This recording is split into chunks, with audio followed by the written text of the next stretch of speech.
I want to start with saying that we are living in a fantastic time. Really, I'm so fortunate to be, we are very fortunate to be living in this time. Why? Because we've got many challenges. It makes us creative, makes us looking for new solutions. And in the field of water, what is happening, water is also going through a very rapid evolution, but also with a silent revolution. And if I want to maybe summarize what is a silent revolution about, it is with three key words. Many of us think, water, refer to water as a sector. This is what we were looking at very much. And I'm taking these words from the chairman of the OECD Water Governance Initiative, who made a brilliant intervention on that. So we were looking on water sector. Gradually, we found out that actually water is more than a sector, it's a factor. It's a factor that they can, together with education, together with energy, together with different factors that are pulling the development. But now, today, we are realizing that water is a vector.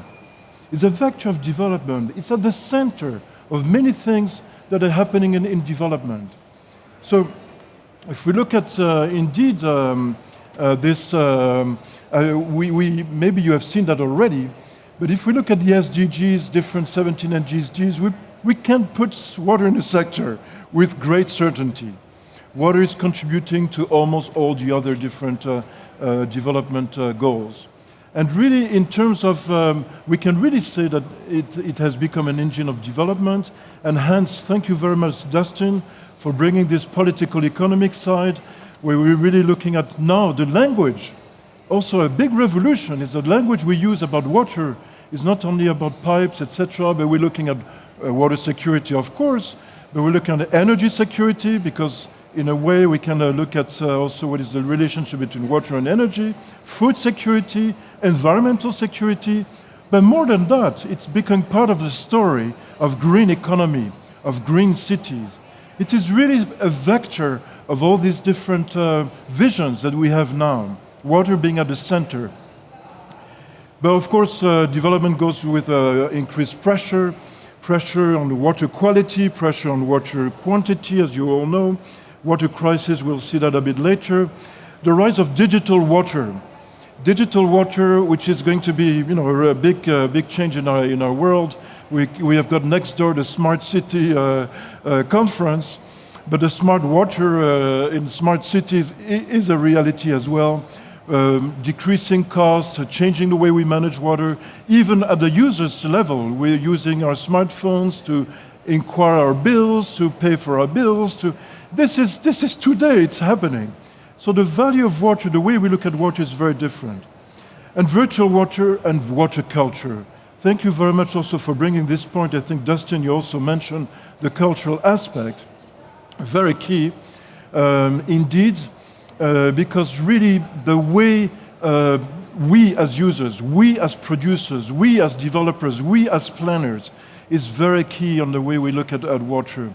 The change of mindset, the change of perception. And I want to say here, maybe to give, I don't know, we have a few mayors here, but when I work, for example, I work in a city called Kinshasa, which is in Congo, the capital city of Congo, 11 million inhabitants. Speaking with the mayor, saying, okay, Mr. Mayor, we're going to look at your water situation, wastewater situation. He says, yes, interesting, okay, very good. But I tell him at the same time, we're going to be looking at employment. We're looking at income generation. And then suddenly you can see his face changing completely. Because the language we have, this is part of the culture, the language we have with water is changing. We want to make an impact with politicians, with decision makers. We need to talk about employment generation. Water creates employment. And this is really one of the things that we're looking at also very much. Now, one of the things, all these changes has led to the United Nations thinking, okay, let's try to understand what is valuing water about. So there's been an inquiry, consultations in many countries around the world, and trying to understand what people think about valuing water. It may seem, again, one of these eccentric exercise because we need to buy water, we need to finance investments. Why go around the world and try to ask people what they think about water? Well, basically, because we understand we are in a society of transformation. And we need to understand where is the click. And if the click is happening in people's ideas, in people's minds, in people's concept. So this is what trying to find out what would be the compelling messages, how can we actually accelerate? Because today we are talking also very much about acceleration. How can we accelerate this together? So the high panel on water has come up with different principles which are known as the Bellagio principles. And the first principle is really actually to recognize the different values. Well, this seems maybe a bit more clear for all of us, but when you go actually and work in try to start working in an environment of a city, this becomes difficult. You've got people working on the water resource, the health ministry working there. You've got the ministry of, or the department, let's say in the city department of transport or recreational affairs in another place, social development in another place. Trying to put them together is not easy. Each one has an agenda, each one has a vision. So this is one of the key points. We need to understand that value is all this. The value of water is all this, and putting this together is one of the challenges we are working on. The second principle is really about building trust. Maybe water is a human right here in Spain, it's a right in France, but I can tell you, it's still a struggle in many places in the world. Clean water, and we try to see, people actually do have pay for water. In some places they pay 10, 20, 50 times more expensive the water than in the rich neighborhoods compared to the poor neighborhoods. Water integrity. A World Bank study has come out with an estimation of 20% of the investments that are 20% of the investment done in the water sector is going into leakages. But what kind of leakages? Leakages that goes in there. Huh? Leakages in the pockets, not leakages in the pipe. So this makes a lot of money. And not only the money side, but it creates a different culture, the trust is not there. So it really slows down a lot. So there's really a lot of discussion around this as well. And multi-stakeholder partnerships. What is really interesting, I really encourage you to look at the UN Water report of this year, August 2018, that looks at integrated water resources management. We see that 80% of the countries in the world have included integrated water resources management in their plan. However, a lot of them are still in the drawers. Nothing is really done about it. And the main recommendation to move ahead is work together, multi-stakeholder partnerships. This is a recommendation of the United Nations, how to promote the sector, how to accelerate the sector into becoming indeed a vector. Of course, indeed, the whole vision about the third principle, looking about protecting the sources as a very key point. We will see very interesting things happening at that point as well. I will mention right after that. Principle 4, educate to empower. Really very key as well, education, but at all levels of education. Education not only a professional level, but education also public awareness in schools, education for environmental sustainability, water having a value, having a value for development, for my life, the way I consume, the way I produce. This is part of the global change that is happening. The last principle, invest of course in innovation. And this is being done. I'm very happy to see that next door again we've got a smart city. We're putting this together. This is really interesting. Now another point which is quite interesting as well, water and faith. Maybe try to think, maybe you would not have imagined today to listen to something about religion. Of course in Spain or in France again or Sweden, religion is something put in the museum. But I can tell you, 8 people out of 10 in the world are actually saying that they belong to a certain faith denomination. Water has a profound symbolic meaning in every religion, not almost, in all religion, all traditional beliefs. Life, purity, renewal, reconciliation, healing, regeneration. And this, I can tell you, influence a lot the way people value water, the way people will look at the way they will protect the sources. They will also avoid spoilage of water. And this is really very interesting.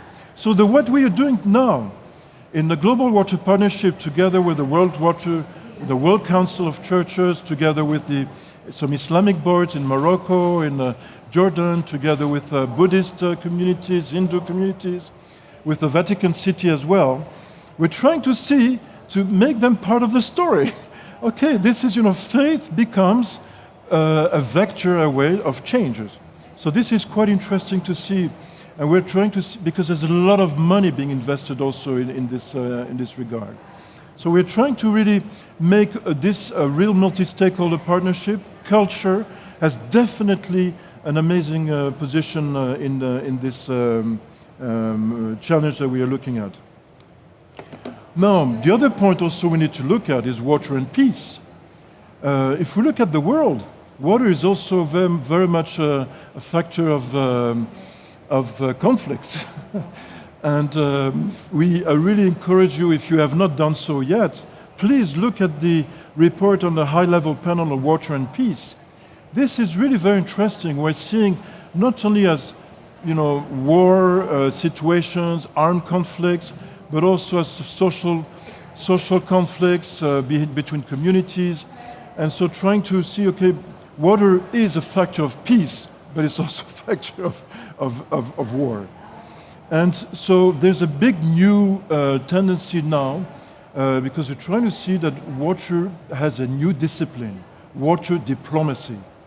And the Swiss government is very strong into this. We are trying also to accompany some of the initiatives. One of them is called the Blue Peace Initiative, which has also involvement of the Iraq, Iran, Turkey, Lebanon, Syria, if I remember well, and who else again? Israel will be part of it, but it's still in negotiations, and trying to discuss together.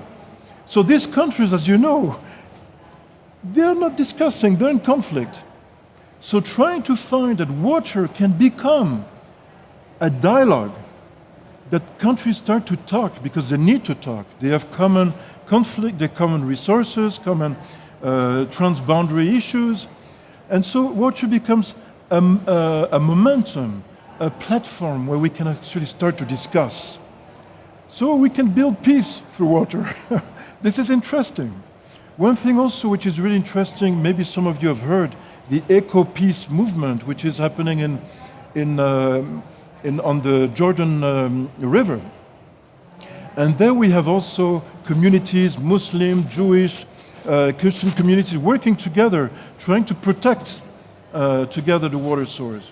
So trying to go working from the community, not waiting for the global side to the global politicians to actually work on this. So multi-stakeholder partnership, very much so. Working together on this, it's not easy. The Blue Peace Initiative, just to give you an idea, the Blue Peace Initiative, it took about 10 years to reach an agreement on who is going to do what, okay? So it takes time. But again, it's better to take this time. Again, it's a moment to talk and a moment to actually think about development together. So basically, I'm going to stop here, but just trying to ask you the question, of course, you do value water, otherwise you would not be here. But it's a question we ask everywhere. Do you value water? And water, again, just to take for the very final conclusion, we have water is going through a very rapid evolution, but underneath the current, we've got a silent revolution where water becomes a vector of change. Thank you very much.